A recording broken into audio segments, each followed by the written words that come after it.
মাইতি, ভেকুরিয়া অঞ্চলে আমার বাড়ি। আমার মোহাম্মদপুর পাকারপুল ধারে একটা দোকান রয়েছে, সেটা হচ্ছে যাত্রা বুকিং সেন্টার। তা আমি দীর্ঘ 25 বছর ওইখানে আমার দোকান। যেহেতু আমি তৃণমূল কংগ্রেস দলটা করি, সেই জন্য রাতের অন্ধকারে, পরশুদিন রাত্রে অন্ধকারে ঠিক রাতে 11টার সময় আমার দোকান ভাঙচুর করে আমার ওখানে অনেক মালপাট ছিল, বক্স, ফ্যানের কানু এবং চেয়ার টেবিল যা ছিল ভেঙে দিয়েছে এবং নিয়ে চলে গেছে লুটপাট করে।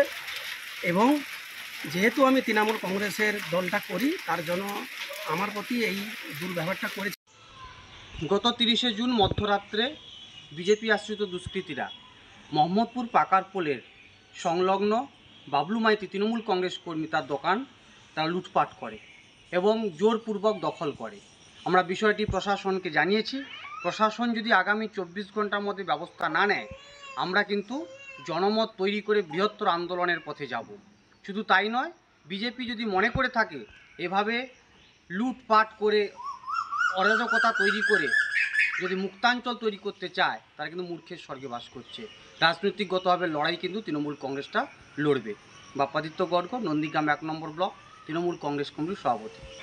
মাটিতে রাজনৈতিকভাবে তৃণমূল কংগ্রেস দেউলিয়া হয়ে গেছে। এরা ভোটের আগে বিভিন্ন রকমভাবে কলাকুশল করে এরা রাজনৈতিকভাবে ব্যর্থ হয়েছে। কখনো পুলিশকে দিয়ে 47টি ভুয়ো এফআইআর করে হাইকোর্টের কাছে থাপ্পড় খেতে হয়েছে। তো সেই জায়গায় যে এলাকার কথা বলছেন, সেখানে তৃণমূল কংগ্রেস বলে কিছু নেই। তৃণমূল কংগ্রেসের কয়েকজন নেতা আছে যারা মানুষের কাছে কখনো আবাস যোজনা, কখনো চাকরি থেকে শুরু করে বিভিন্ন প্রকল্পে এরা পাইয়ে দেওয়ার নাম করে কাটমানি খেয়েছে। তো সেই জায়গায় মানুষের কাছে এরা পৌঁছতে পারছে না। রাজনৈতিকভাবে ভারতীয় জনতা পার্টিকে কালিমালিপ্ত করে এরা এলাকায় ঢোকার চেষ্টা করছে। এগুলো ব্যর্থ হবে। সুদীপ দাস, তমলুক সাংগঠনিক জেলার জেলা কমিটির সদস্য।